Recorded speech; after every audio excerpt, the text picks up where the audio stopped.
मुंबईच्या आझाद मैदानावर 1 जूनपासून संघटित असंघटित कामगारांचे ठिय्या आंदोलन सुरू आहे।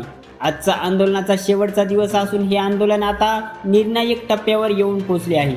आज आझाद मैदानावर फेरीवाले, यंत्रमाग, बिडी आणि औद्योगिक क्षेत्रातील हजारो कामगार एकवटले असून आपल्या न्याय हक्कांसाठी त्यांनी सरकारला वेठीस धरले आहे। काल कामगार मंत्री ॲडव्होकेट आकाश पुणकर यांच्यासोबत शिटूच्या शिष्टमंडळाची सकारात्मक बैठक झाली।